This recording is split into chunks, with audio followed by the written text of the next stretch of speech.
What's up, guys? Welcome back to Michigan Muckraker. My name's Michelle. Today is November 6th of 2023.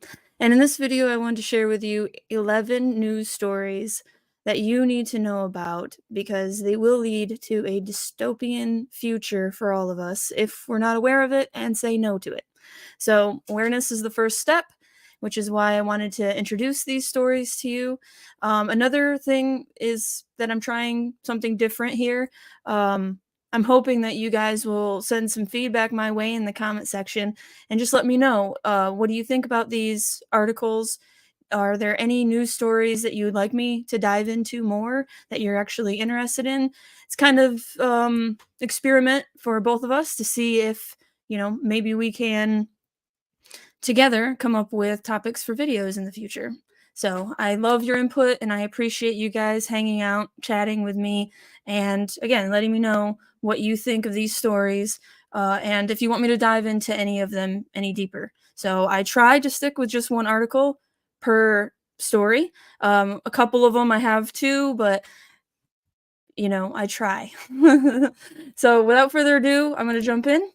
And the first story that I wanted to share with you came out 11 January of this year from New Scientist, which I recently subscribed to. So I'm going to try to share some of these stories that are behind paywalls because they're fascinating. New Scientist is one of the top scientific publications for, mainstream news. It's good to know what's going on in the scientific world and what they're talking about because they just come right out and say it. Good morning, Kelly. Thank you very much for hanging out with me. So yeah, again, let me know if you haven't heard of these stories and you found them interesting too. Inside an insect farm. Are mealworms a sustainable meat alternative? Now, I'm sure you guys have seen the memes and have heard about eating the bugs. Klaus Schwab's Great Reset agenda, of course, is involved. But this is not just the Great Reset agenda. This is also the United Nations Agenda 2030. That's why by 2030 there will be 15 mealworm factories by this French biotech company, Insect. We looked inside their pilot plant to see what the future of food might look like. And so, of course, very dystopian to me. I don't want to eat the bugs. I'm not a reptile. So I like, cows. I like happy cows. So go to your local farmer where they're happy until they go. And then they get repurposed into food for me and my dogs. I make my own dog food because of stuff like this right here. So it's winter in the French town Dole, but inside the factory where I am standing, the temperature is above 25 degrees Celsius or 80 degrees Fahrenheit. So bugs like it warm? I think all of life tends to like it warmer rather than cold, but we need to be afraid of the warming earth. The humid air has a distinctive earthy odor. Robot arms and automated conveyor belts transport stacks of red trays in every direction. So that also tells you the dystopian nightmare that's coming. Robot arms and automated conveyor belts. Yes, automation. That is where all of the factory jobs, including the EV jobs, are going. The trays are filled with the factory's raw material, billions of beetle larvae, commonly known as mealworms. This automated mealworm nursery and slaughterhouse is the blueprint for a global network of insect farms planned by French biotech company Insect. Its products so far have been chemical fertilizers for plants, pet food, and farm feeds for pigs and chickens. Now, of course, chickens, they should eat mealworms. That's good. And then I eat the chicken. That's how it goes. Let's not skip that middleman right there, the middle chicken, okay? I don't want to eat the mealworms. Good morning, Shelley. Thank you. And thank you for being here for the live. I am sorry, by the way, for last week. Something happened the weekend before that just needed to have a week off. So I appreciate your understanding with that. But I'm really glad that you caught me live. And I'm glad you're hanging out, both of y'all. All three of y'all. The silent one, thank you for hanging out as well. So, mealworms were approved for human consumption in the European Union in 2021, and the company expects this market to grow rapidly in the coming years. If all goes according to schedule, it'll open 15 such factories by 2030, including the world's largest insect farm in France. The ruinous environmental impact of the global meat industry, which uses nearly 40% of all habitable land on Earth and makes up 14% of human-made greenhouse gas emissions, has led to a growing drive to find alternative sources of protein. For example, in December of 2022, public funding bodies in the UK announced $16 million competition to find low-emission ways to produce food. So again, public-private, right? Public is initiating the drive for this stuff, even though we don't really want it. Our government is spending our tax dollars and making insect plants for us. Many are convinced that insects will be a large part of the solution. Insect protein is just going to grow in terms of the acceptance of it and how many people eat it. The market will grow and develop, says Olivia Champion at Entech Nutrition, an insect-based animal feed company in the UK. Insects' dried mealworms are more than 50% protein and rich in fiber and fats. They can be turned into a suite of food products, from protein powders mixed into burgers, protein shakes, and cereal bars to cooking oils. So basically, we need to go back to farm fresh, because you can't trust anything. You could have bug powder in your cereal. Your bread could have cricket powder or cricket flour. There is such a thing as cricket flour. It's like very concerning to me. I am worried about eating, and should I be? Am I being melodramatic here about eating protein powders mixed into burgers, bug burgers? Does that sound good to you? This can be done at a fraction of the environmental cost of traditional farming. Insect says for 1 kilogram of protein, it uses 98% less land and emits 40 times less carbon than beef, and uses 40 times less water than pork. Because, of course, this is all about resources. The mealworms in the Dole factory are fed on byproducts from wheat processing. There is an assumption that all insect alternatives are more environmentally friendly than crops like soya, but this isn't a given. Some insect food companies use carbon-intensive materials as feed, which can increase their carbon footprint, says Champion, making the environmental benefits dependent on a particular factory's setup. Come down here, the pilot plant in Dole, with its 24-hour mechanized operation, is impressive, but it is small compared with the Amiens factory insect is preparing to open later this year, which will produce 200,000 tons of insect-based products a year.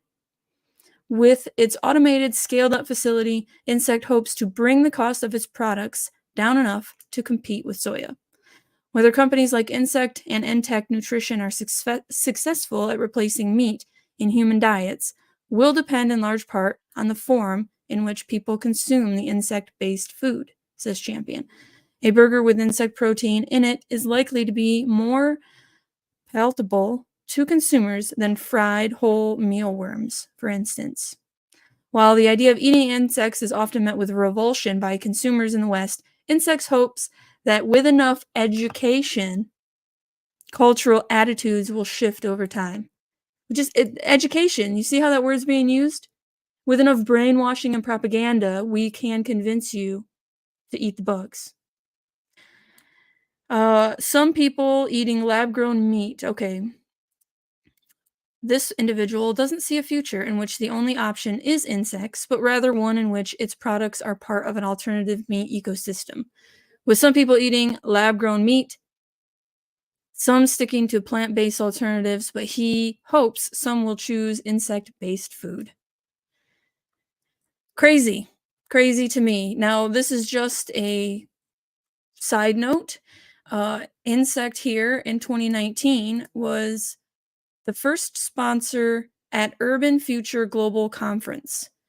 So the Association for Vertical Farming. This is happening right now in China, where they're vertical farming. You have artificial food and plants. Well, not plants really, but they're all stacked on top of each other. So that's the thing. They want to condense us into the 15-minute city, but we're all going to have to be vertical on top of each other.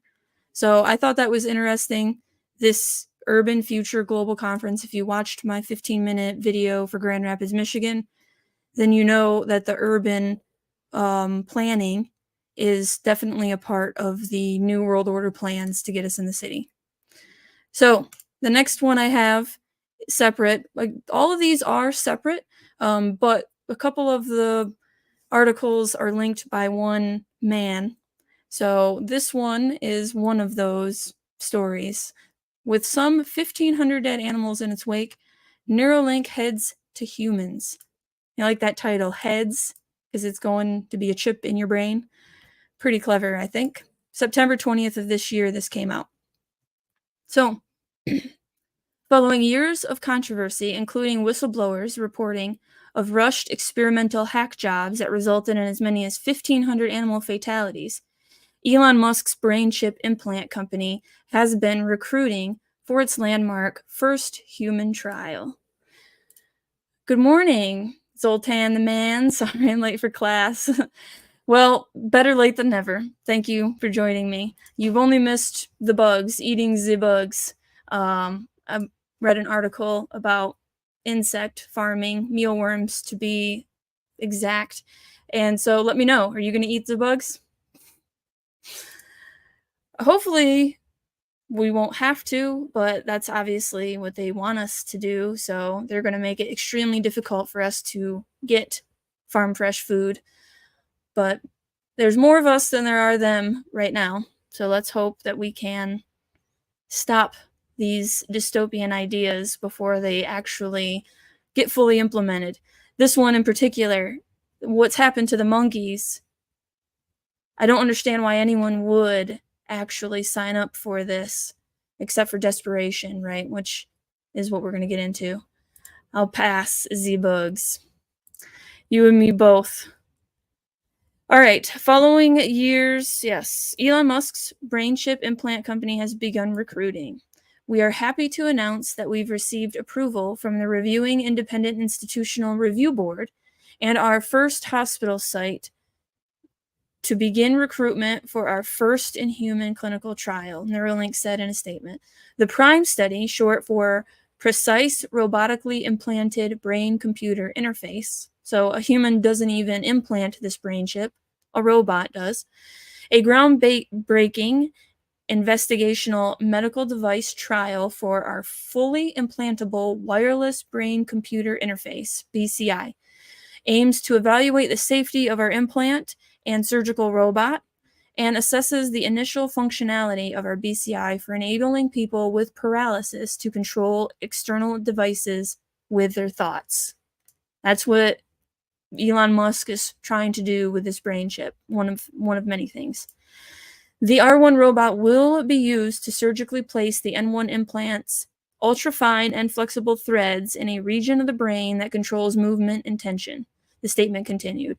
Once in place, the N1 implant is cosmetically invisible and is intended to record and transmit brain signals wirelessly to an app that decodes movement and tension. This initial goal of our BCI is to grant people the ability to control a computer cursor or keyboard using their thoughts alone. Again, they are going for people that really need help, right? They're more desperate. They're going to be willing to try this very dangerous experiment.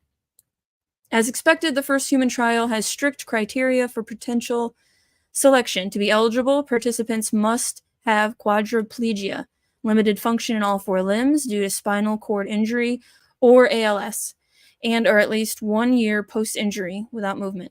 They must be 22 years or older and have a caregiver. However, anyone in this group who is also prone to seizures, has active implants or a pacemaker, or requires MRIs will be excluded. Now, again, it sounds great in theory. You know, he also talks about curing the blind and that sort of thing, right? Miracles. He's talking about miracles. The problem is it works both ways, right? There's two sides of everything. There's the good side and the evil side, aspects, if you would. So he's saying that he wants to help people, but really he wants to be able to control somebody and their limbs using Neuralink. And that's why you need limited function in all 4 limbs. This will help them so that they can actually do what they want, which is control people through the brain chip, like their body movements and everything. So how do you do that? Well, the best way to do that is to have someone that's a quadriplegic. So crazy. Dragonfly, thanks for joining. I have just learned about hammerhead worms eating earthworms. We need earthworms, not hammerhead worms. I don't know anything about worms in general. I just know that I don't really want to eat them. I'd rather the birds eat them, and then I would eat the bird. But, wondering if that's why gardens aren't doing well because of hammerhead worms they planted. That could very well be. That is a new wormhole that I could go down. Thank you. I'm always looking for new material, new stuff to look into. But yeah, I've never even heard of a hammerhead worm. So to reveal my ignorance. But getting back into the brain chip in your head, the study is expected to take 6 years with constant monitoring.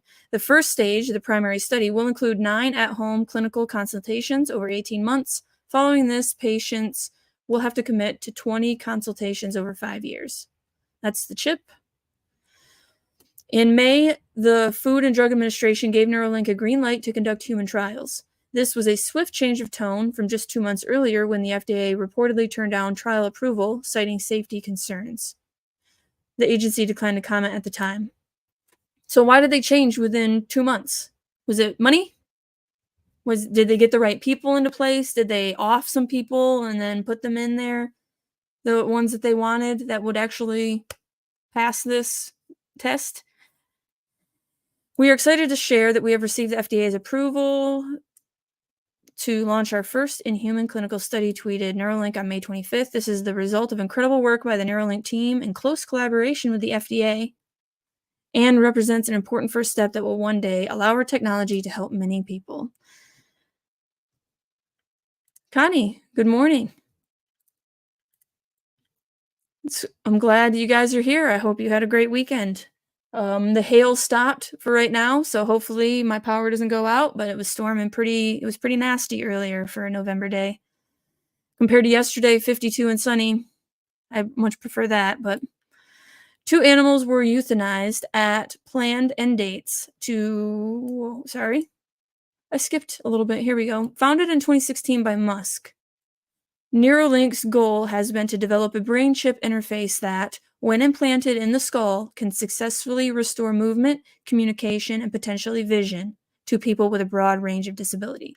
However, it quickly courted controversy. In February of 2022, the company faced claims of poorly managed monkey deaths at its initial testing lab in the University of California. Neuralink and the college both released statements affirming care had been taken with all live specimens. No, care was not taken. They're liars. Imagine that. 2 animals were euthanized at planned end dates to gather important histological data, and 6 animals were euthanized at the medical advice of the veterinary staff at UC Davis.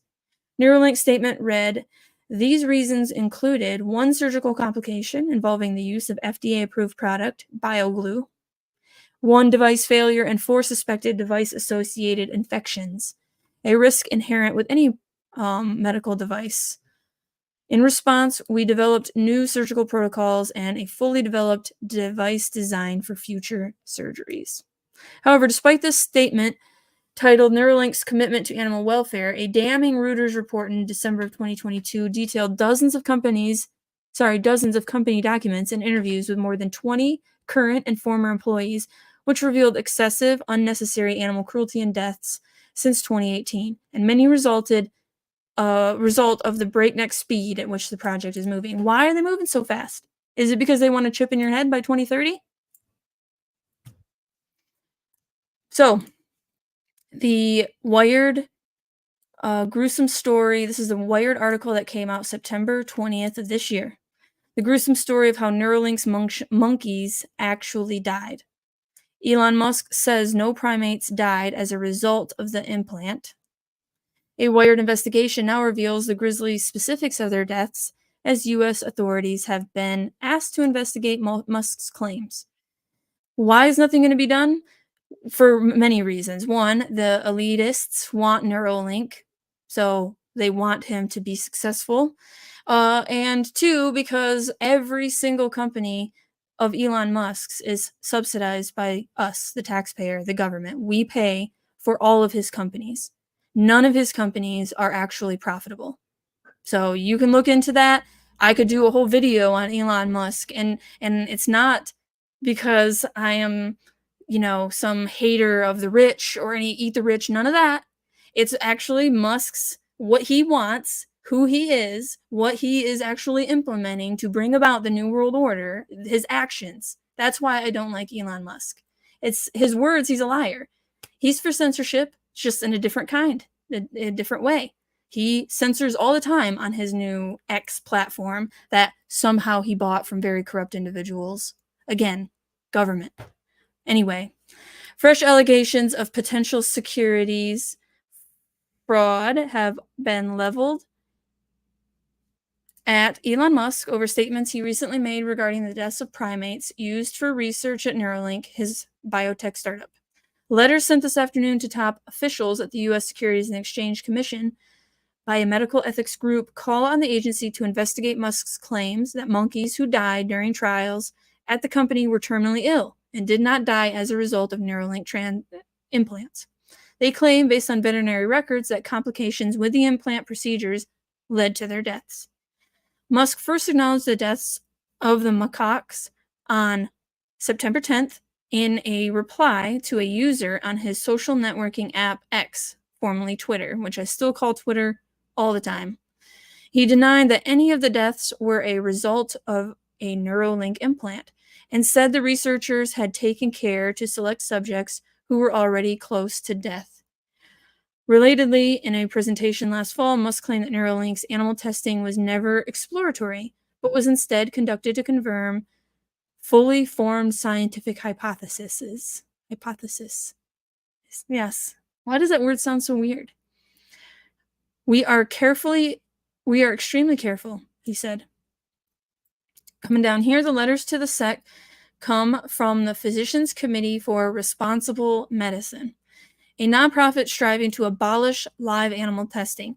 The group claims that Musk's comments about the primates' deaths were misleading, that he knew them to be false, and that investors deserve to hear the truth about the safety and thus the marketability of Neuralink's speculative product. They are claiming they are going to put a safe device on the market, and that's why you should invest. Ryan Merkley, who leads the Physicians Committee's research into animal testing alternatives, tells Wired. And we see his lie as a way to whitewash what happened in these exploratory studies. And they were. Within a year of its reported founding in March 2017, Neuralink acquired a large number of animal subjects to test its brain chip implants. From September 2017 until late 2020, the company's experiments were aided by the staff of the California National Primate Research Center, a federally funded bioresearch facility at UC Davis. Federally funded. We paid for these monkeys to be tortured and to die. We paid for that. Musk's promise was to revolutionize prosthesis. I said the word too out loud to myself yesterday when I was reading this stuff. I'm like, I need to know that word, and I still messed it up. Revolutionized it and engineer an implant that would allow human brains to communicate wirelessly with artificial devices and even each other. So, yeah, human brains to communicate wirelessly to be a part of the Internet of Things. This is Industry 4.0. This is transhumanism, merging man and machine. This is human beings trying to play God, to be God, to replace God, whatever. It's awful. Please don't get a chip in your head, even if you are a quadriplegic. Obviously, you make your own decisions, but helping progress this is not good. Unfortunately, you can't trust these companies. And then the question becomes, who owns the chip? Once it's in your brain, does the company still own it and now owns your brain? They'll probably say so. But of course, I would say if it's in my head, it's my chip now. But in the software world that they're trying to build, you will own nothing and be happy. But you don't own the chip in your head either. You don't even own yourself in that world, that dystopian nightmare. So, all things to consider. Same reason why I don't know about using AI. It's like it is a tool. It will be used in the future. It's important to understand how the tool works. But by doing so and communicating with the tool, you are training it to replace yourself potentially in certain jobs. Now, humans can never be replaced for obvious reasons. We are sentient, they will never be. But it's still concerning that we, again, are teaching our replacement. Something to consider. UC Davis veterinary records cited by the Physicians Committee, which Wired also obtained through a subsequent California Public Records request, chronicle a battery of complications that developed following procedures involving electrodes being surgically implanted into monkeys' brains. The complications include bloody diarrhea, partial paralysis, and cerebral edema, a condition colloquially known as brain swelling. For example, an experimental surgery that took place in December of 2019, performed to determine the survivability of an implant. Right, so this is experiment they're exploring. An internal part of the device broke off while being implanted. Overnight, researchers observed the monkey, identified only as Animal 20 by UC Davis, scratching at the surgical site, which emitted a bloody discharge, and yanking on a connector that eventually dislodged part of the device. A surgery to repair the issue was carried out the following day, yet fungal and bacterial infections took root. Vet records note that neither infection was likely to be cleared, in part because the implant was covering the infected area. The monkey was euthanized on January 6th of 2020. Additional veterinary reports show the condition of a female monkey called Animal 15 during the months leading up to her death in March 2019. Days after her implant surgery, she began to press her head against the floor for no apparent reason. A symptom of pain or infection, the records say. For no apparent reason. How about she feels like her brain is heavier than it should be? Because she's got some kind of thing in it. It's awful. It's awful what he has done to what these people do. I'm not for animal testing at all. And people will say, well, it's better than testing on humans. Why are we doing any of this? Why are we doing this? Staff observed that though she was uncomfortable picking and pulling at her implant until it bled, she would often lie at the foot of her cage and spend time holding hands with her roommate. So sad. Sorry to bring a sad story, but I think it's important to know this is what's happening. And Elon Musk lied about it, and he's still doing it. And, he wore the Devil's Champion Halloween costume, not this year, but last year. And you can think whatever you want of that. But either he's trolling or he is. Animal 15 began to lose coordination, and staff observed that she would shake uncontrollably when she saw lab workers. Of course, wouldn't you be terrified of your torturers? Her condition deteriorated for months until the staff finally euthanized her. A report indicates that she had bleeding in her brain and that Neuralink implant left part of her cerebral cortex focally tattered. Shown a copy of Musk's remarks on X about Neuralink's animal subjects being close to death already, a former Neuralink employee alleges to Wired that the claim is ridiculous, if not a straight fabrication. We had these monkeys for a year or so before any surgery was performed, they say. The ex-employee, who requested anonymity for fear of retaliation, says that up to a year's worth of behavioral training was necessary for the program, a time frame that would exempt subjects already close to death. Right, these were younger monkeys. They're liars. All right, that gives you an idea of that story. I'm not going to get into this, but this is just further proof of what I was saying about him being funded by the government or very powerful individuals. So Elon Musk's Neuralink was raised an additional $205 million in funding. This came out in 2021, August 8th. But here's just a list of individuals or companies that are not the government that are also helping pay for Neuralink. obviously they have a vested interest. I'm not going to name them all, but Google Ventures, of course, and then Sam Altman, who is the chair of YC Group and CEO of OpenAI, which is ChatGPT. And he's, I don't know. Stop it.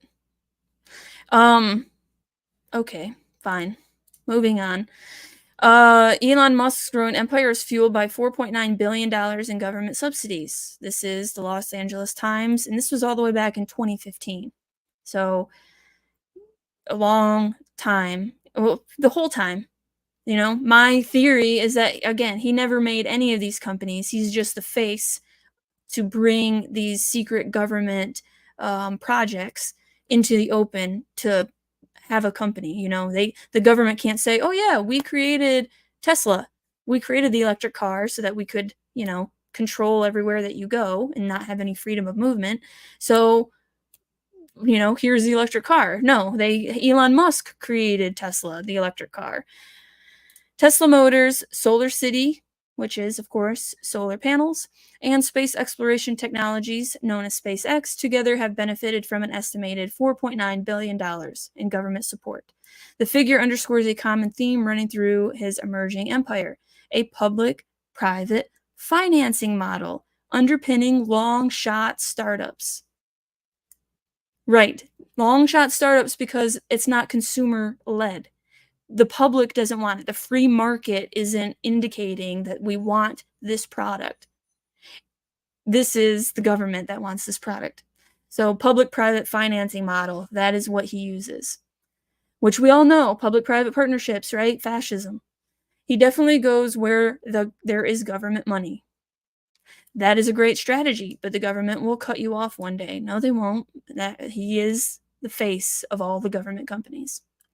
The figure compiled by the Times comprises a variety of government incentives, including grants, tax breaks, factory construction, discounted loans, environmental credits that Tesla can sell. It also includes tax credits and rebates to buyers of solar panels and electric cars.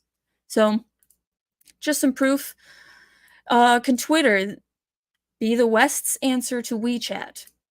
This came out the 26th of July this year. And again, this does involve Elon Musk, but only because he is involved in so many different dystopian things. It's very important to understand exactly what his plan is for Twitter. I use Twitter quite often nowadays because everything seems to go there first. However, it is highly censored still, and now Elon Musk has done a few things that has really hurt freedom of speech, even though he bought it allegedly for that. Of course he didn't. He bought it for the data. Okay? X, Twitter, it's all about data, and it's perfect for his Neuralink company where you need data.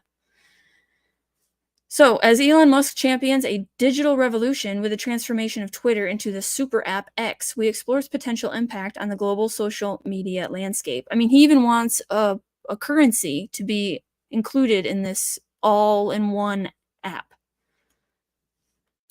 Connie says, I absolutely agree with your conclusions. I think that generation of millionaires inherited a lot, but don't have their own brains to keep things going. Yes, I mean, when it comes to Elon Musk, he is the most powerful rich man in the world, but I honestly think he's a puppet. I mean, he doesn't really have a choice in his role. He has to do it. Now, of course, he might love it because he gets Lamborghinis and he's got 10 babies from like 6 different baby mamas. You know what I mean? Like, he might actually like the way that his life is going, but that doesn't mean that it's not controlled too, highly controlled. But if you guys are interested, I could do a whole video on Elon Musk and all of the very shady, weird things going all the way back to his childhood and his mom and everything else. His dad owns an emerald mine. Mine. So yes, he definitely, I would even go so far, and people might think this is crazy or hate on me in the comments, which is totally fine, but I would go so far as to say that he is not a genius at all, and that we were just told over and over and over that he is a genius, and that's why we believe it. Because if you actually listen to him on Joe Rogan or any podcast, really, He doesn't sound like a genius. I mean, that's just my opinion. And I'm just going to keep going. So, just as a caterpillar morphs into a butterfly, Twitter, now rebranded as X, is set to shed its old skin and questionable reputation to emerge anew. The iconic blue bird has been replaced with a stylized X, signaling a radical departure from what we've come to know and expect.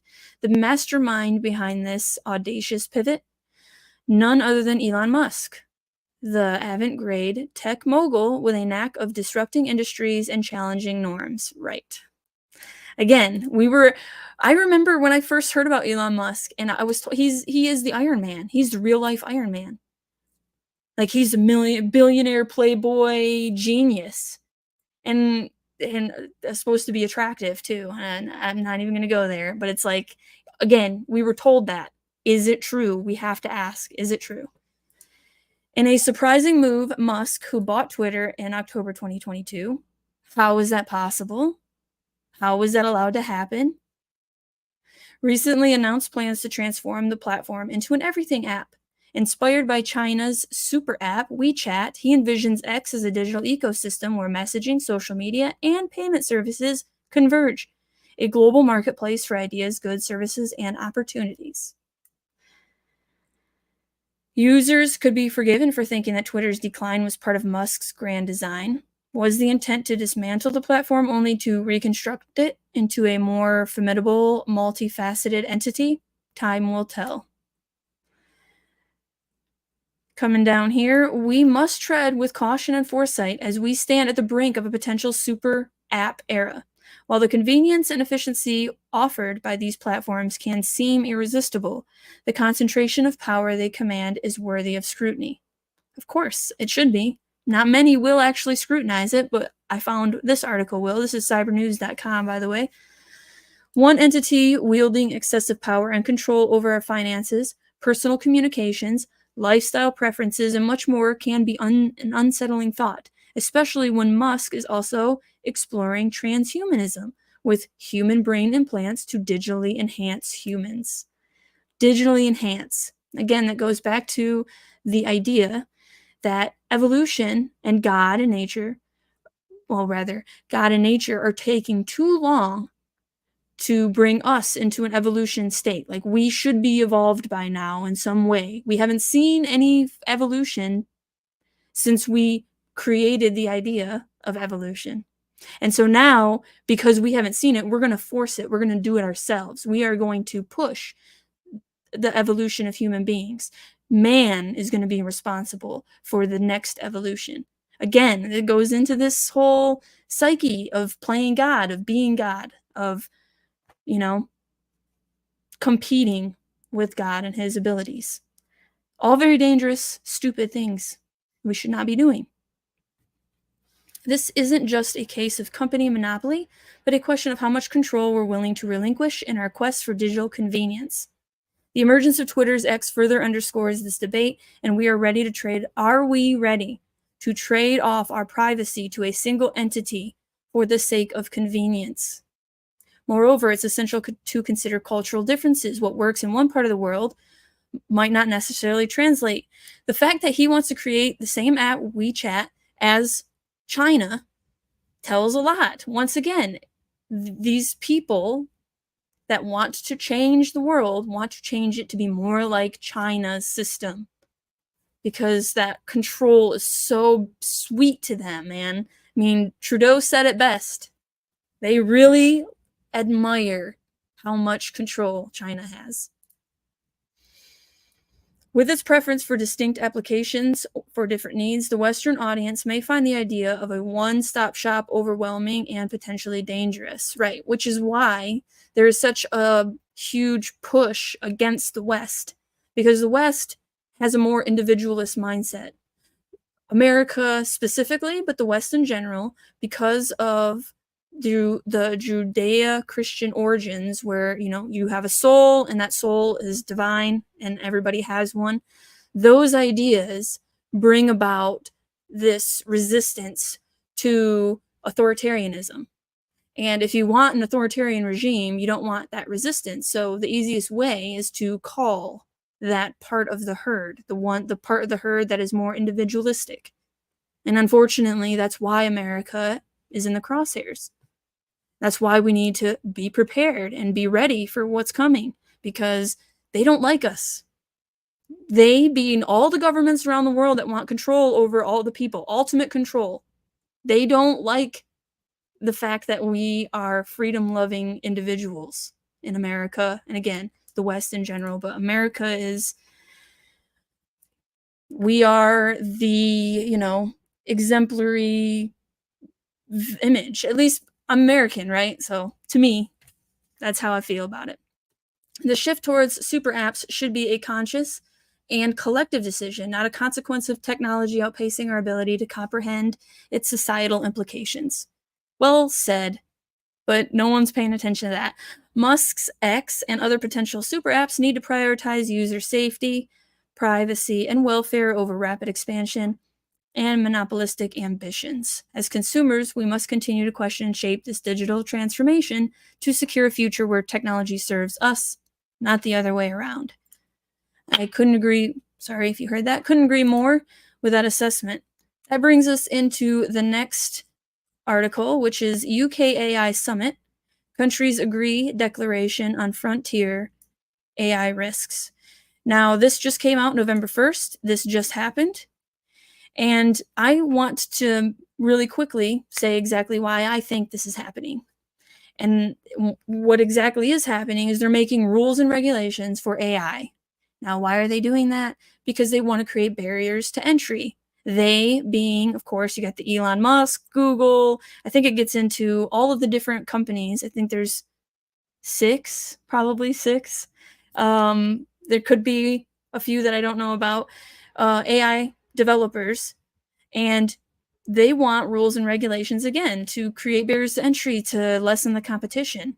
Like, they got to create their AI technology without those barriers to entry, but anybody after them will not be able to.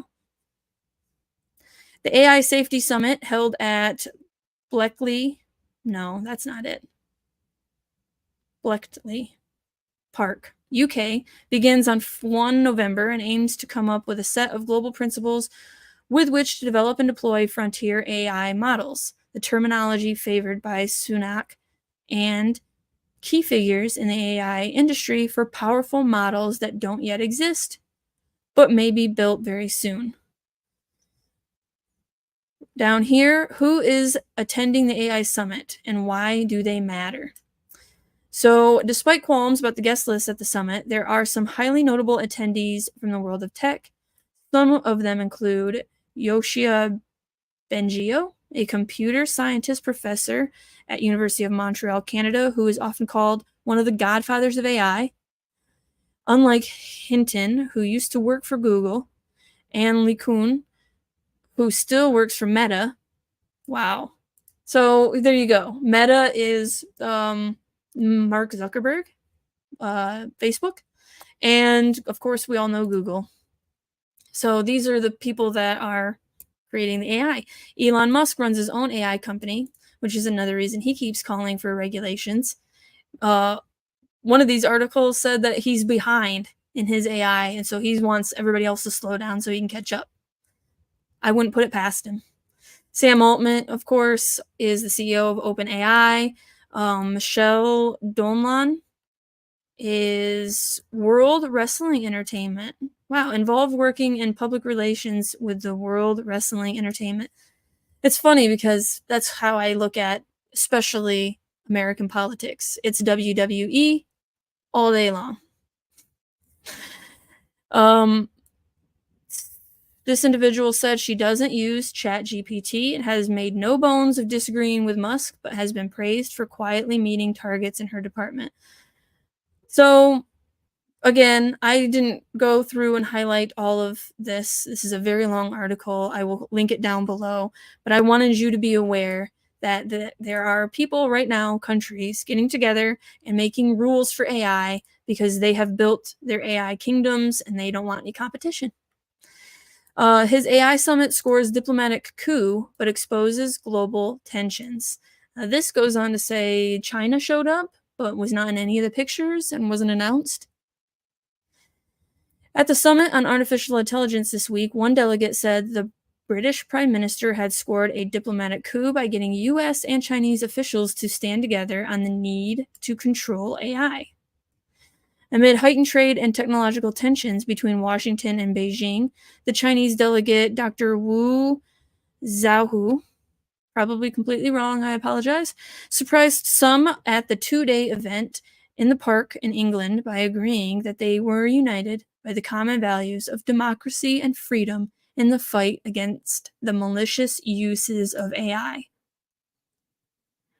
Broad commitments from 28 nations to work together to tackle the existential risks stemming from advanced AI, as well as attracting leading tech figures from Tesla and X chief Elon Musk to OpenAI's Sam Altman, led many to say that Sunak's AI summit has been a success. Come down here, and here we go. Another source of debate was over whether sophisticated AI models be allowed to be open or closed. Some companies, such as Meta and startups like Hugging Face, Mistral,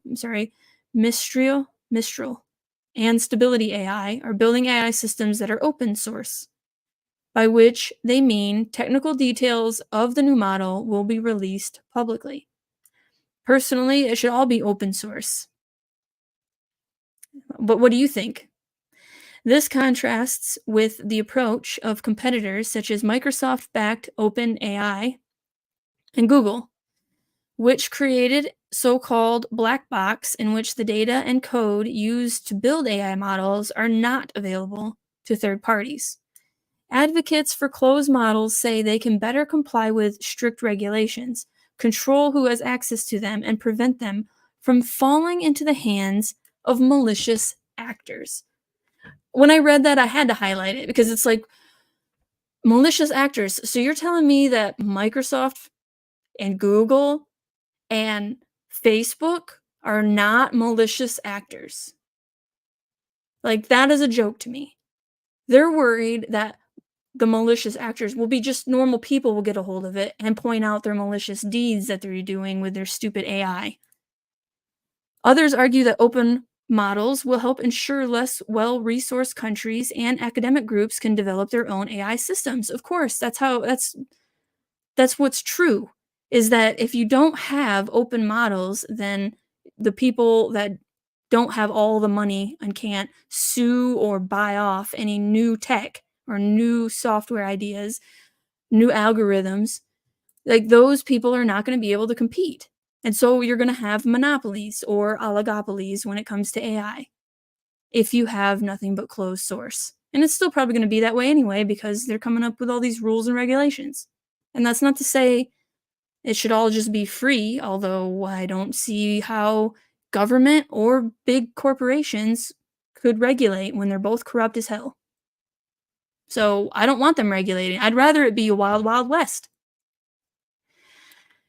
Let's see. In these discussions, there are conflicting goals, and I see countries who wanted to make sure that they can catch up to the state of the art, saying things like we should share everything, said Yoshio. That doesn't make any sense. That doesn't make any sense. He added, open sourcing the strongest models is dangerous from a security perspective. Once you can have access to the weights in the system, you can easily kind of shift them into something malicious. Well, that's concerning for me, in my opinion, that it's that easy. If you have the weights in the system, you can easily shift it into something malicious. Well, then, yeah, of course, Facebook can do that. Elections are coming up. We all know that Facebook, all the social media companies manipulated and were interfering with the election. We should all know that by now. Why wouldn't AI do the same? Why wouldn't they program AI to do the same? Why wouldn't Google tap Facebook once again? Hey, we are the ones that have to go and follow the rules of the Constitution, the government, right? The government are the only ones that are beholden to the Bill of Rights. That means that they can tap Meta on the shoulder and say, hey, we can't censor, but you can. You want to keep getting subsidies or subsidiaries or, money from government, whether it's on the black books or private or not. You want to keep getting money from us, you better censor. Like, why wouldn't they do that? Because again, government can't come out and censor us, but they have, and they will again, use private companies to do so because they don't have to follow the Bill of Rights. This focus on a pause, the catastrophic risks of AI, suits Musk because he is behind on developing AI, said one person who attended a session at the summit with the billionaire. They added that when some of the leading companies are emphasizing catastrophic outcomes, there are risks of regulatory capture, where lawmakers are influenced by commercial interests above concerns of the wider public. Well, of course, everything has been captured. A lot of countries, especially in the global south, find it unaffordable to participate in the digital economy of the world, said Raviv Wow, Indian Minister of Electronics and IT. That time is over. The benefits of tech should be available to every country in the world. So, what do you think? Open source, closed source? What are your thoughts on AI? Are you for regulations? Who should put those regulations in place? Should there be more of an open format, for the public and governments to be talking more about AI and what regulations should be put forth? I personally, of course, do. So, new topic. This is about homeownership. This came out in July. That clearly says August. August 26th of 2023. The Problem with America's High Home Ownership Rate by Felix Salmon. America's decades-long love affair with home ownership is holding back the economy, hobbling the Federal Reserve, and exacerbating a national housing crisis. This individual is literally claiming that owning a home is holding back the economy. Owning a home is hurting the Federal Reserve banking system. We need to feel sorry for that Federal Reserve and all of their power. The result is a deeply inefficient distribution of where people live. Not only do Americans give up happiness and even income when they stay rather than move, they also take up millions of square feet of space that are desperately needed by a growing population. Quite aside from the ludicrously high direct cost of selling a house, often 10% of the sale price, tax law also provides a huge incentive for individuals to remain in a house that might be far too big for them and could provide shelter for many more people. I hope you see where this article is going. I mean, you can't get more communist than this. Like, you can't.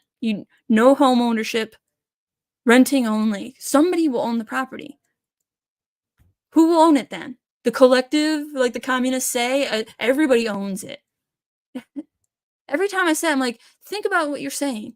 Everybody owns it. How do you make decisions? Oh, you vote? Oh, so government owns it. That's what you're saying. Like, logistically, if everybody owns something, then how do you make decisions on something? It always turns out to be the government. So the government owns it. That's never good. I promise you. The bottom line, all humans need shelter. I agree. But home ownership has created a class of winners. Think of everyone smugly sitting on a mortgage fixed at 3%, regardless of what the Fed does, who also have a financial incentive to deny new shelter to others.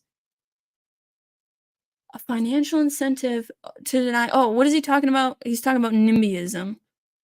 I'm going to get into this other article it's the same topic, but this is from a more freedom-loving perspective. Okay, this is American Policy Center. Tom DeWeese has been fighting the United Nations Agenda 2030 for a long time. And this individual has this website and has some good articles. So it's now safe to say that home ownership is evil. This is the assessment. Did you ever stop to realize that wanting to achieve the American dream, a chicken in every pot and 2 cars in your garage, is the problem? Yep, you and your selfish dream are destroying this country. I kid you not. The article, the one that I just read, or read parts of, The Problem with America's High Home Ownership Rate, spells it out loud and clear. It begins by telling us that our decades-long love affair with home ownership is not only holding back the economy, but also hobbling the Federal Reserve, as if their problem isn't self-inflicted, and exacerbating a national housing crisis. Nope. Sorry, the housing crisis is greatly driven by the big non-governmental organizations, NGOs. He accidentally put NOGs. It happens. Gobbling up houses to turn into rentals. For now, a story for another time. And, as in Hawaii, taking people's property via the insurance companies, another NGO, or other NGOs, denying coverage for the fire damages. A lot still going on in Maui and Lahaina, by the way. Awful. Yes, they are Hawaii taking people's property via the insurance companies. The insurance companies are not covering the damages and they can't do anything. They're going to sell their property pennies on the dollar. Evil. It's just evil. Further down, it says there is a deeply inefficient distribution of where people live. As if people should not choose where they want to live, but maybe be directed into 15-minute smart cities. Right. Exactly. This whole thing of we can't leave the people in the country behind. They don't have access to everything that people in the city do. They don't want to? How about that? They don't care. How about you leave the people alone in the country? Leave me alone. Government. Connie says, but they believe to make all the underlings the same is that we will own nothing and be happy because they will own everything. Yes. And it all does come down to resources. They really, or at least they say, they really believe that resources are finite. And so they want them all for themselves. But that could just be the cover-up for just being evil pieces of crap that want to, unfortunately, depopulate this plane of existence. But I'm hoping that they will fail and that we will succeed. Life, of course, will always find a way. But let's try to keep as much life as possible on this plane. Oh, and also another reason to not own a home. Mortgages have become the primary means of American middle-class wealth creation. What's wrong with that? According to Salmon, the principal amount outstanding on a mortgage slowly declines over time, even as the value of the home generally goes up. The result, if everything goes according to plan, is ever greater home equity and therefore wealth. Isn't this still America? Is it? Where freedom, property rights, and free market capitalism are guiding principles? It's slowly, well, not slowly, quickly, very quickly looking less and less like America. Yeah. So what does Salmon see as wrong with us owning homes? First, the 36% of households in the middle quintile who don't own their home at all and for whom home equity is therefore 0% of their net worth. Good grief. Some people don't want to own a home and have the responsibility of keeping it up. Yes, there are those not in the middle quintile, unless they live in a very expensive city, who can't afford to buy a home. But again, that's NGOs. It's because BlackRock and Vanguard are buying up all the property. And it's already starting to happen right now. Which, coming up, I have more news about property. Let's see. Oh, and the chicken in every pot. Come on. The non-1 percenters are supposed to be eating bugs, not meat. And as for the two cars in every garage, few in the middle quintile can afford one electric car and let alone two. And they are sure as heck not going to be able to afford charging in their garage. Which, side note, on Twitter, I saw somebody it was in the UK, somebody had their own charging stuff they paid for in their driveway. And some other individual in their electric car saw it and stopped and started charging their vehicle on somebody else's electricity. It's like the guy came out like, what are you doing? And she just kept charging. What? I'm charging my vehicle. It's like already that there is no your property, my property. There is a charging station here. I'm going to use it to charge my vehicle. Anyway, let's face it, the American dream is becoming a myth. But not because the middle class owns their own homes. It is because they are being taxed, regulated, and generally being driven out of their private property. It is past time to put a stop to this. The shelter those in power would like to see us in belongs on the Gulag archipelago. Absolutely. I hate that I do this, but I often joke, I'll start smoking again when I'm in the gulag. And I hate saying that. I shouldn't say that. I should never start smoking again. And I hope I'm never in a gulag. But it really, I've read the books, and it's like, we're going down the same road. This has already been done in Russia. Why are we doing this? Anyway, going over to more Russian news, American news. Fact sheet. Biden-Harris administration takes action to create more affordable housing by converting commercial properties to residential use. October 27th of 2023. Have I not, if you've been here for any length of time, have I not been saying this? Commercial real estate is collapsing, of course, by design. This is all by design. Controlled demolition. And so now those commercial properties are going to be bought up by BlackRock, Vanguard, or us. Yay! The government, which doesn't make money, it steals from the taxpayer. So we are going to buy these commercial properties up and turn them into tenement housing, like government housing. It's a nightmare, guys. I am all for people. I don't want people to be homeless, of course. But they're homeless, again, because BlackRock and Vanguard bought it all up and is renting it out for exuberant amounts that you can't afford. They're pushing us out of private home ownership on purpose. And now Biden and Harris are giving taxpayer dollars to transform these commercial properties in cities into the 15-minute city nightmare where it's going to be, 250, 300 square foot little apartments, just like New York, China, whatever. That's what you're going to live in. And you're going to have facial recognition. It's going to be required. And that's the thing with relying on the government. If you do so, then you have to take in their dystopian tech. You have to be okay with facial recognition on your home, because you're living in a house that the government created. It's just awful. Today, the Biden-Harris administration is announcing new actions to support the conversion of high-vacancy commercial buildings to residential use, including through financing, technical assistance, and sale of federal properties. The sale of federal properties. That's something I'm a little confused about. Let me know if you have an idea of what they're talking about. What federal properties would they sell specifically in order to convert into residential use? Office and commercial vacancies across the country are affecting urban downtowns and rural main streets. A new blog released today by the Council of Economic Advisors finds that office vacancies have reached a 30-year high from coast to coast, placing a strain on commercial real estate and local economies. At the same time, the country has struggled for decades with a shortage of affordable housing units, which is driving up rental costs, and communities are seeking new ways to cut emissions, especially from existing buildings and transportation. You know what should have happened? It should be that companies can't buy houses. It should be that only individuals, people.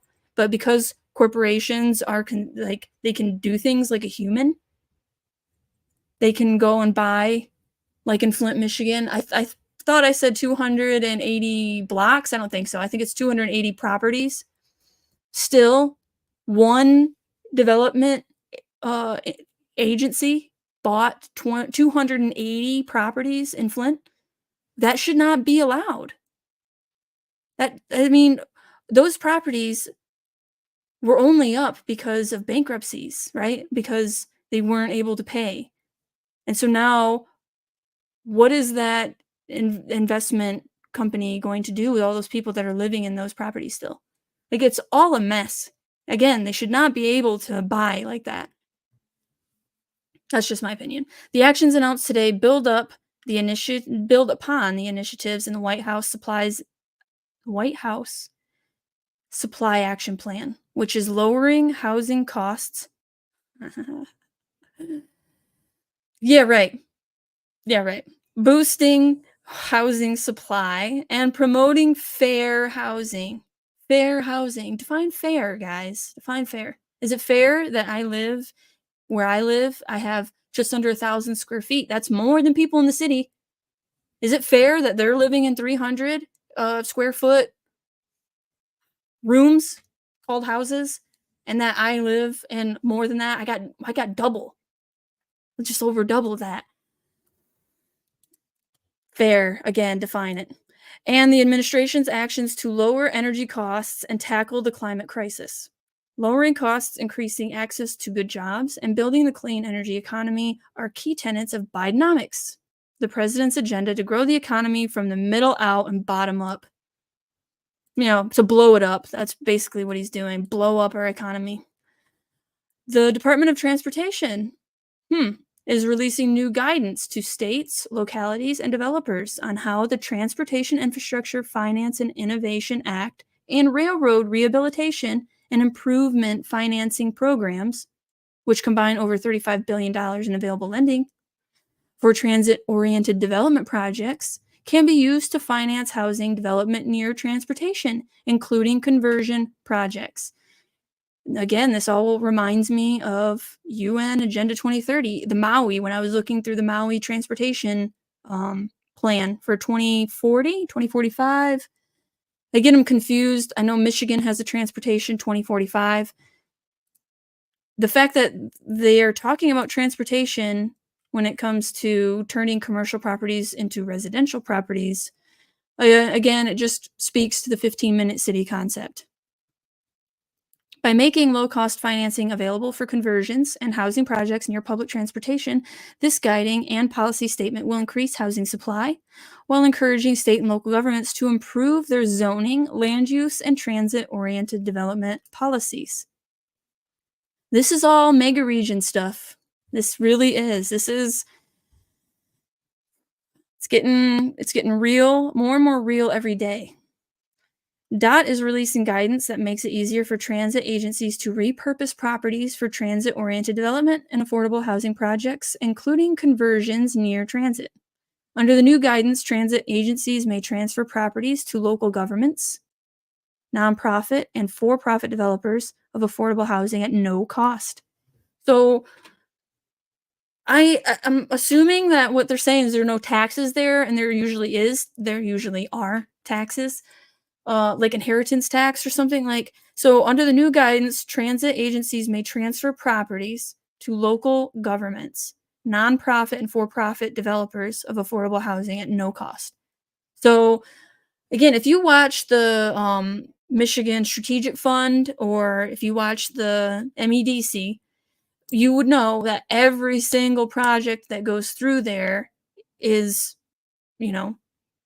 about housing. It's about turning properties, if not commercial, there's older buildings, into multi-use development. So this is just Biden saying we are really going to get into this now. Connie says high-speed rails are planned all over the world, and you are right, mega regional development. Yeah, I did one video on the Mega Regions 2050, and I would like to jump into the transportation for Michigan because it's going to shape, literally, our lives. Zoltan says multiple commercial buildings in Grand Rapids are being turned into affordable housing. Yes, it's going to happen in every city that they want to survive. So not every city is going to survive. When we get put into the 11 mega regions, a lot of different cities are going to fall by the wayside. So Grand Rapids is one of them that they have chosen to survive. And actually, I just heard about a soccer stadium that they're trying to get into Michigan, to Grand Rapids, West Side Grand Rapids. Let me know what you think about that too. Side note, soccer stadium, yay or nay? Are you for it? Are you against it? Why? Why not? HUD is releasing an updated notice on how Community Development Block Grant Fund, $10 billion of which have been allocated during this administration, can be used to boost housing supply, including the acquisition, rehabilitation, and conversion of commercial properties to residential uses and mixed-use development. States and localities can also access up to 5 times their annual CDBG allocation and low-cost loans guarantees to fund projects such as the conversion of properties to housing or mixed-use development. Good Neighbor Program. I highlighted that because it reminded me of the Good German, which we all know the Good German was a terrible, pro-Nazi not movement, but I can't even think of the program. It was, there you go, program. It was, so instead of good, German, we have good neighbor. And you can imagine what a good neighbor is, right? It means you snitch. If you're a good neighbor, you snitch to the government. But it's to keep them safe though. Just tell us if they have some kind of problem because we want to keep your neighbor safe. By the way, please never snitch on your neighbor. If you have a problem with your neighbor, go to your neighbor, talk it out. Never get the government involved, okay? It's dangerous to do that for you and your neighbor. Michigan says, just got here sitting in the corner. Oh, no one puts baby in the corner, right? I've only seen that movie like twice, so I'm sorry if I misquoted it. The White House is releasing a commercial. By the way, Michigan, Daffodil, thank you for hanging out. You're late, but I forgive you. To accompany the guidebook, the White House is announcing training workshops this fall for local and state governments, real estate developers, owners, builders, and lenders on how to use federal programs for commercial to residential conversions and achieve additional goals, including affordability and building zero emissions housing. All right, one more paragraph and then a quick story, and we'll move on to the next one. Through the Inflation Reduction Act, which is Orwellian, it is actually inflating the money supply by like $90 billion, so or more. So there's nothing reduction. There's no reduction in this act.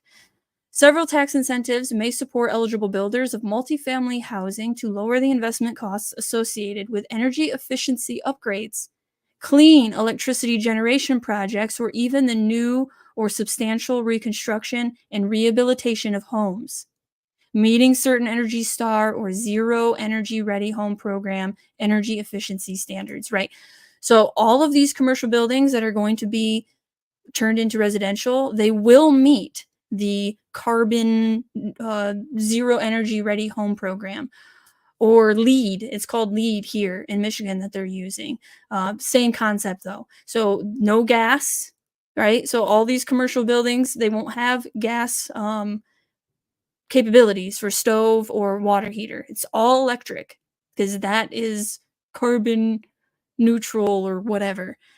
And so that's another way for them to transform all of these buildings into what they want, sustainable development. So it's just this plan that they've built. It's really quite amazing. It's amazing to see from like the top down, and you see all of these different things that are going on that are all connected. It's like, holy crap, it's perfect. Commercial real estate, cheap, cheap, cheap. So now we can gut them, put in a bunch of housing because we have the demand. Now we've created a homeless problem. So now people are saying, yes, we need the government to step in and help this homeless crisis. Problem, reaction, solution. It works. Every time it works on us. So the quick side note was just, I have a lot of carpenters in my family. And a month ago, maybe it was a month, my uncle because he's in construction, he can build anything in the house. He could build a whole home. He knows every aspect, which is awesome. But I told him, I'm like, I personally think that if you have a company and you go down, you niche down, instead of having bathrooms and kitchens, you just focus on the shower to tub conversion or vice versa, not even the entire bathroom. And you just become the best of the best at that one thing. And he's like, well, you're not going to have any jobs after a while. I'm like, if you're working on bathrooms, you're going to have so many jobs available if you're willing to work either for the government or a company that got a government grant, right? You can work for a private company that is buying these commercial real estate properties to flip them into housing. You're going to have plenty of jobs. Carpenters, like the trades are going to have plenty of jobs. And it's going to be like this. He of course will never work for the government, but I told him you could work for a private company that's just using government money. But either way, I think you should niche down. You let me know about that too. You think you should diversify in times of depression, or do you think you should just be the best of the best of the best at one thing and everybody calls you for that one thing, and that's how you make your money. I don't know. We both sound good. I like a good idea. Personally, I think that niching down is the better one. But I mean, I could be wrong. I don't know. So this one is weird. Okay, Egypt is building an artificial river parallel to the Nile River. Now, this hasn't been built yet, and so it is not what's affecting the river right now. Because if you don't know, the Nile River is actually lowering, maybe the lowest it's ever been in known history. Like, it might have been lower before we knew about it. Anyway, I think this is very, very strange, and I want to share it with you. So, Egypt is excavating the desert to construct the largest artificial river in the northwest region of the country. This ambitious undertaking is an integral component of Egypt's New Delta project, located adjacent to the Daba nuclear power plant. The artificial river project is one of the most important water projects in recent years in terms of construction, engineering, and economic importance. It is a giant engineering work consisting of 3 channels that are constructed in different conditions from the rest of the irrigation channels in Egypt, as it transports water to desert areas that are more than 100 meters above the Nile River level. Now, again, this is not why the Nile River is getting lower and lower. Of course, they say it's climate change, but there are a lot of people now living next to the Nile River using it for growing crops. So 100 million people, actually. So I have a YouTube video. Michigan Daffodil says, always know how to diversify talents for survival. Dubai. Yes. Did I say something? Was it Dubai? Dubai is not in Egypt, but building the world's my headset on and everything. largest artificial river, which will transform 9,000 square kilometers of desert into a new Nile Delta, helping feed its exploding population. Between 1920 and 2020, Egypt's population multiplied nearly 8-fold. As of 2023, it now has over 113 million people, making it the most populous country in the Arab world. Wow. This number is only growing. By 2050, it is expected that Egypt's population will reach 160 million people. That's A pretty project crazy. to build the world's largest artificial river, helping irrigate over 9,000 square kilometers of new land. This should show it, maybe. The New Delta project will redirect agricultural wastewater from the Rosetta branch of the Nile River that would usually flow into the Mediterranean into a new artificial river. This artificial river will travel 50 kilometers along the Mediterranean coast before turning inland near the edge of the Nile Delta. 10 3-meter diameter underground pipes will then transport the water under existing farmland before resurfacing 22 kilometers away in the desert.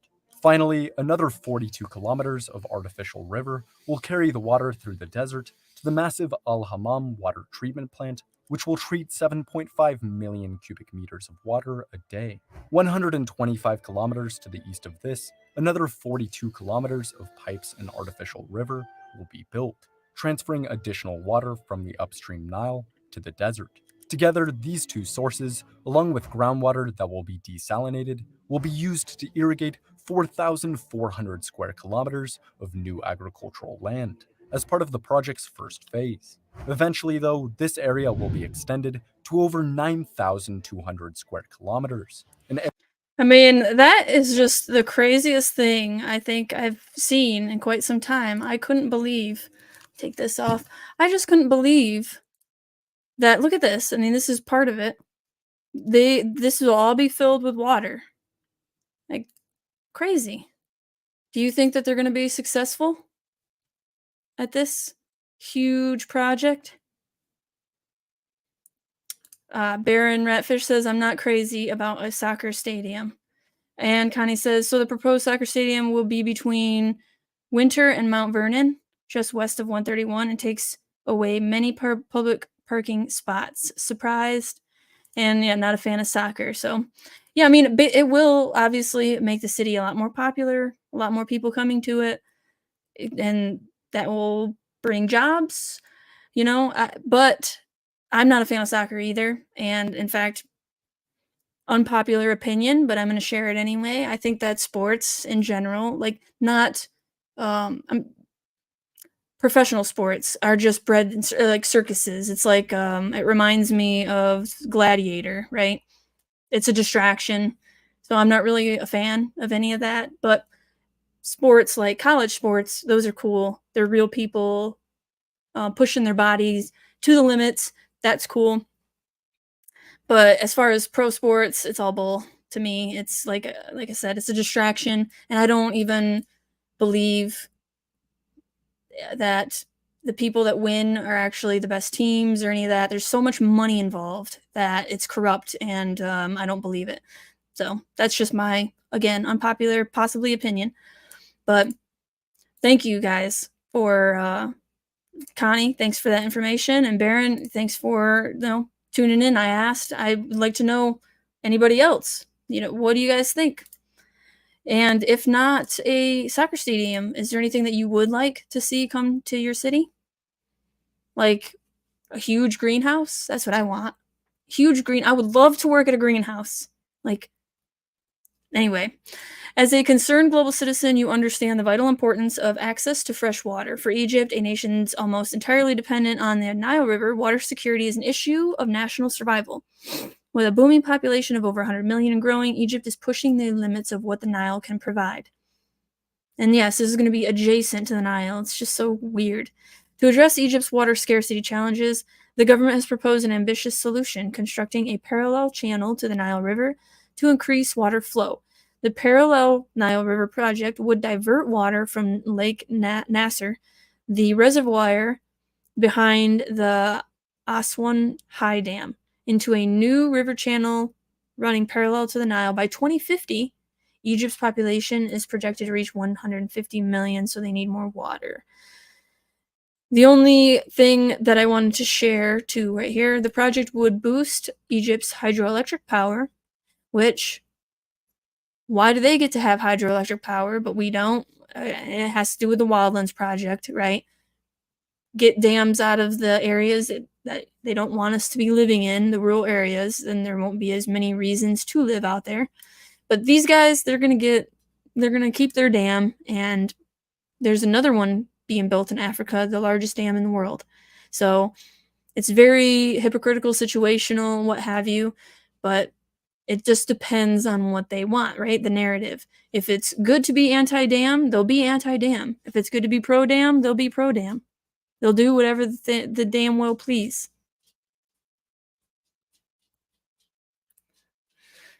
Baron says, I watch your videos frequently, Michelle. First time comment. I appreciate your work. Thank you. Thank you for hanging out and for the comment. I really appreciate. I don't just do live because I hate editing. I actually enjoy conversing with you guys. And so, again, thanks for being here. The environmental impact. A project of this magnitude would undoubtedly have significant environmental impacts. The artificial river may also change water flows and levels in the natural Nile riverbed, affecting plant and animal life. Just wanted to highlight that because I thought about that. Like, would it, if it's parallel to the Nile and the Nile is already low, would this not potentially lower it even further? I guess we'll see. The Egyptian government aims to complete the Parallel Nile River project within the next decade. Very ambitious. Once approved and fully funded, it is estimated to cost 3 to 5 billion and take 5 to 7 years. I thought 3 to 5 billion seemed kind of cheap, but I guess it depends on how much you pay your labor. We expect private and public foreign investors, the Egyptian government, and possibly the World Bank, or IMF, to provide the majority of funding. We need to purchase, yes, this tells all of the details. So 500 million to 1 billion for land acquisition. So who are they going to buy this land from? Hold on one second.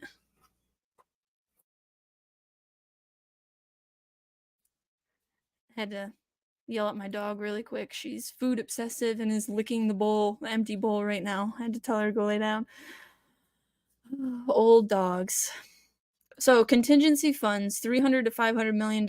Additional costs for delays, cost overruns, interest payments. All right, so you see the details there. If executed properly, the new waterway could provide substantial economic and social benefits to Egypt for generations. The government aims for the parallel Nile River to be a source of national pride that showcases the country's engineering and technological capabilities on a global scale. So that's what Egypt has going on. This one's going to be shorter. Archbishop Gallagher, the United Nations Development Goals must have human person at the center. That's what the Vatican News says. This is just going to showcase what I have said in a previous video, that the Pope is 100% for the United Nations and their Sustainable Development Goals. So, you have one world government, one world religion, and one world currency. The Vatican absolutely is going towards transhumanism. And I know that sounds crazy, but this Pope is, if you've been watching any traditional Catholic content like I have, you know that the Pope is revolutionizing, completely changing the church. And if you're a traditionalist, you don't like that. It's very dangerous. But anyway, I digress. I'm not a traditional Catholic, by the way. I do find them very interesting, and I like to watch some of their channels, some channels that are, though. And I think that the religious institution is very powerful, and so it's important to understand what's going on there. Archbishop Paul Richard Gallagher, the Vatican Secretary for Relations with States and International Organizations, was present at the high-level political forum on sustainable development. It was held under the auspices of the United Nations General Assembly on 18-19 September, which is focused on reviving the 2030 Sustainable Development Goals. You're going to hear my dog bark. She's such a bossy old lady. In this statement, the Archbishop recalled Pope Francis's 2015 speech at United Nations General Assembly, where the Pope described the adoption of the 2030 Agenda for Sustainable Development as an important sign of hope. At the time, the Pope also warned about the dangers of remaining content with the bureaucratic exercise of drawing up long lists of good proposals, goals, and objectives and statistics without following through with them. Right. That's the biggest thing. Stop talking about it, guys, and be about it. And that's what this is. This is the decade of action. This is the time to be about it. That's why my dad always says, it's not going to happen in my lifetime. I'm like, Dad, do you not see 2030 everywhere? Like, it's going to happen by 2030 if they have their way. But either way, the world will be completely different by 2030. That's in your lifetime, Dad. That's 7 years. This is their plan. Completely done with the industrial age. The end of an age. The end of the industrial age for these people. Archbishop Gallagher urges UN member states to accelerate progress to shift the world onto a sustainable and resilient path. He said the SDG summit must not serve as a platform for abstract declarations, rather for taking concrete actions to address the greatest challenges of our time.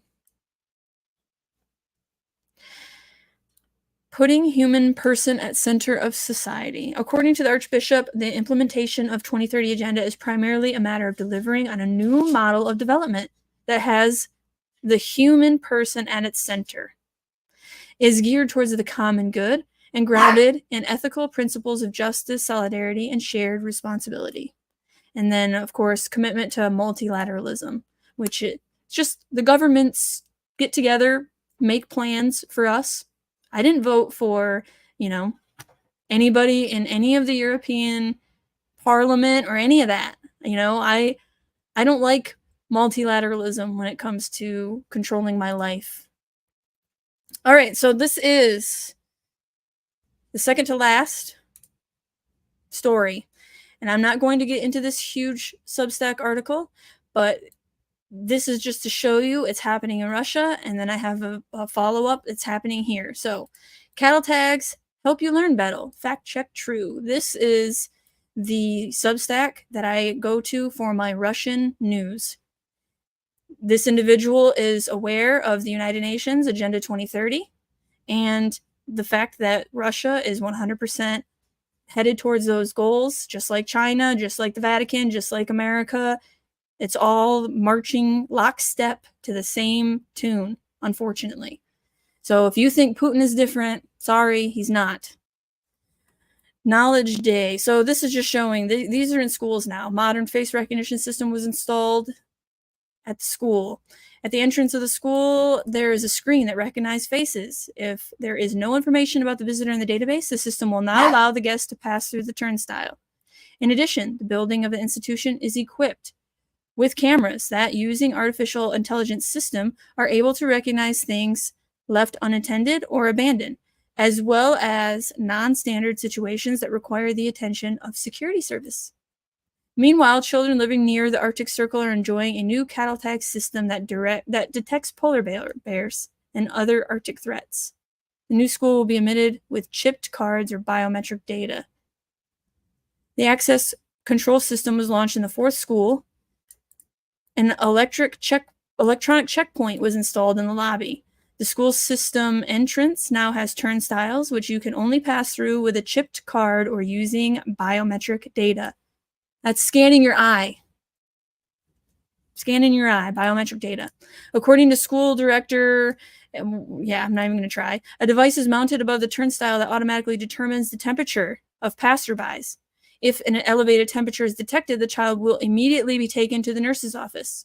It should be noted that about 300 video cameras are installed inside and outside the institution, which scan every meter in the building and the surrounding area. Yeah. Cannot stress enough how safe the 2023-2024 school year will be. In order to ensure the safety of children, the video surveillance system and electronic checkpoints, all educators agree that it is necessary to teach children the importance of checkpoints at an early age. Baron, things you can't say because of YouTube or overlords, but I can in the chat. How are we going to stop? How are we going to stop these people? Right, because spoiler alert, my last article is on 2 things that are happening in Michigan. One is the wind and solar, and the other is Gotion. And it doesn't matter. It doesn't matter what we say. It doesn't matter how loud we get. They don't care what we have to say.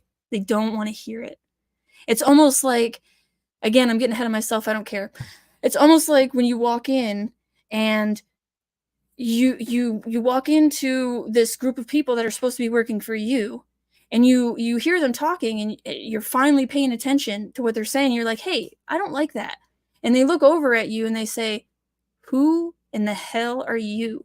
You have been asleep so long. You haven't been, we, the public, have not been paying attention for so long that now that we are, they don't care. They're like, who are you? What are you doing awake? Go back to sleep. We don't want to hear it. You are nothing to us. We are paid by these individuals, these companies, the government, what have you, and we don't care what you have to say. That's how it feels. We walked into the room. You guys are supposed to be working for us. You're not. Now what? Sorry for the rant. You could thank Baron for that. So yeah, new school system, face ID system. Look at that. This is Russia. Russia. Face recognition system in schools goes on and on. SureBank has developed a camera for face recognition of school children wearing masks. So it doesn't matter if you wear a mask. They made sure, because it's on your biometric data, it's your eye, the window to your soul. They want to scan it before you can even go online. That's the ultimate goal. You won't even be able to turn your car on without scanning your iris, your biometric data, to make sure it's you. It's for your safety. It's so that they can discern you from the AI, so that people know that you're not a bot, that you're a real person. It's for your safety. It's for your protection. Hannibal, go lay down. I will let you out in 15, 20 minutes. You're okay. All right, so the school security cameras add facial recognition. This was all the way back in 2019, guys, in Detroit. This is the Detroit Free Press. New technology is a big part of beefed up defenses for school in era of mass shootings. Give me a second. I'm going to grab her.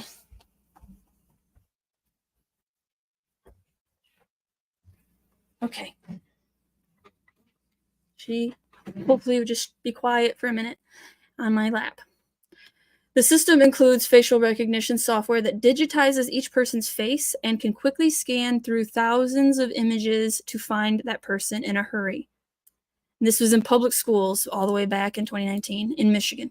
You can zero in on a face and then it can find that face throughout the building, said Superintendent Amy Conway. Detroiters have objected loudly to police forays into facial recognition technology, but many school districts now embrace it as one of more defense against mass shooters and other threats. So, problem, reaction, solution. There is a lot of speculation that these school shooters, now maybe I should get my tinfoil hat out, but these school shooters, at the very least, they're on psych meds, right? So they're hearing voices. But some people even go so far as MK Ultra, the CIA, brainwashing individuals to have them go into places and shoot up the place.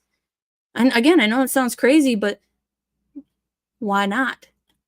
Why, if they can do it, why wouldn't they try? I don't know. You let me know. Is that too far? But the simple fact is they get what they want. They get facial recognition and turnstiles and metal detectors in our schools. So our schools are more like jails. Like, it's not a very good learning environment. Come down here in late 2018, then Governor Rick Schneider signed a law creating the Office of School Safety within the state police and the Michigan School Safety Commission, a group of people to oversee it. Doesn't matter if it's left or right, or rather, Republican or Democrat. These people work together to screw us over, okay? This guy made government even bigger. Whitmer makes government even bigger. Both sides just make government bigger. That's what they do. I think that it's one of those few things in education that everybody can agree upon, the need for school security, he said. There's never any pushback when it comes to taking steps or spending money to harden the facility and make students safer. Voters approve, allegedly. The district also has cameras in 87 schools that are monitored through a control center at the district's police headquarters. The district has issued color-coded identification badges. Again, this was all before you even had COVID, guys. Visitor ID scans. The new configuration will allow office staffers to see all visitors in the new secure vestibules before admitting them to the school itself. Which, by the way, I wanted to say, I don't know what video it was, probably my dam video, talking about the dams. My dam video. The video talking about the hydro facilities known as dams. I kept saying aquifer, not aquifer. I'm sorry. I swear I'm not that big of an idiot. It happens, though, that I do idiotic things, and so it's aquifer. I know the word. I don't know why I kept saying aquifer, but thank you, by the way, to everybody that helps me out, because I'm not perfect, and so I need help sometimes. So thank you. Okay. Done with another rant. Let's keep going. That is pretty much it. Again, you can read this entire article if you feel like it. It'll be down in the comments. The last thing I want to say, last two things are about Michigan. The Michigan House takes solar wind sitting power from local communities and gives it to the governor. Again, I don't know how many people, for how long, I mean, this whole year, I know so many people that have been contacting their governments, that have been looking at what their government has been doing, whether it's local township, to the county, the planning commission, whatever. People are finally starting to look, including myself, at our government and what the hell they're doing. And we are telling them what we don't want.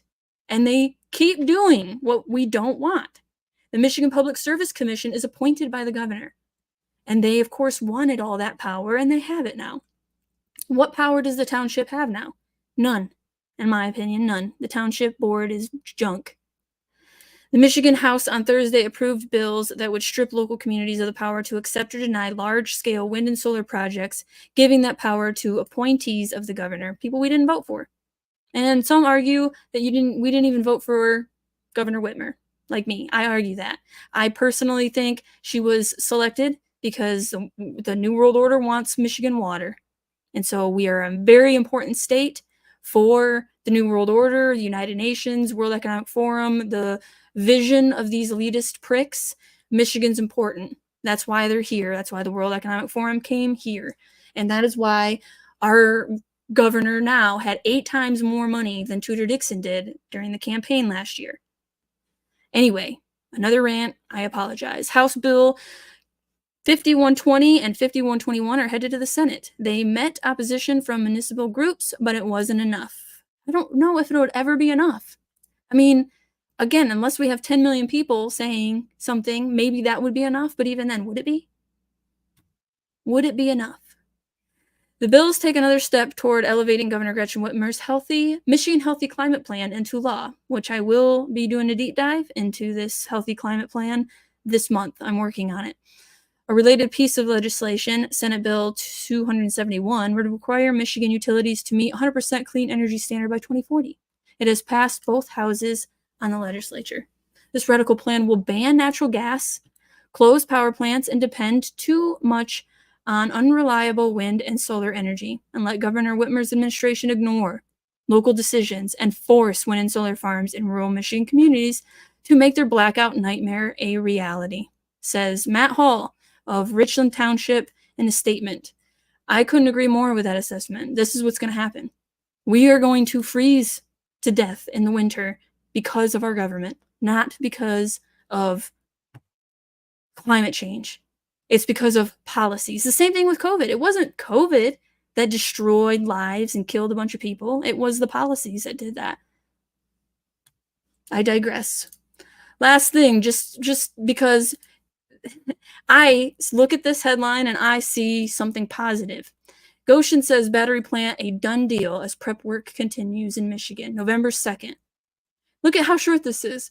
Gotion is working to finalize plans for its $2.36 billion battery plant in Michigan. Chuck Thelen, vice president of Gotion, sent a letter to MEDC on Monday outlining the current status of the project. Gotion has been penning development plans since announcement in October of 2022. There's nothing here. You know why they're saying this? They're saying it because they're scared, because we're getting to them.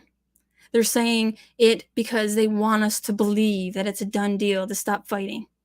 Well, screw you. It's not a done deal. It ain't over till it's over. We're going to fight it, even while it's being built.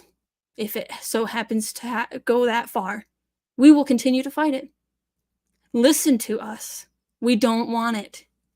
Listen to us. We don't want your solar and wind.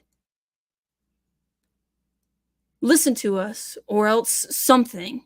Now, I'm not going to say anything out loud. I am going to defer you to the only thing going on right now that I think is acceptable, and not just acceptable, it's right. It needs to happen. I am for the Blade Runners.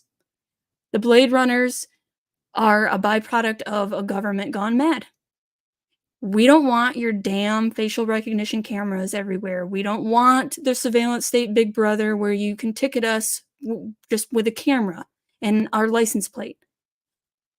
We don't want it, and we will destroy those cameras.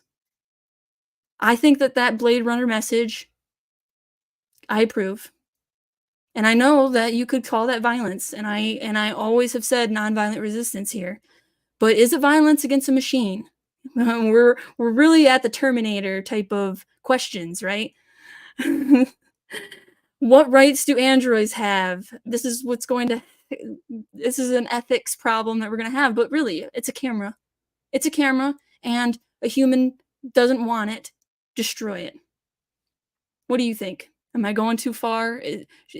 Should we not destroy the cameras? Allow them to be? I mean, it's just leading to our slavery. It's just a prison planet that we're building.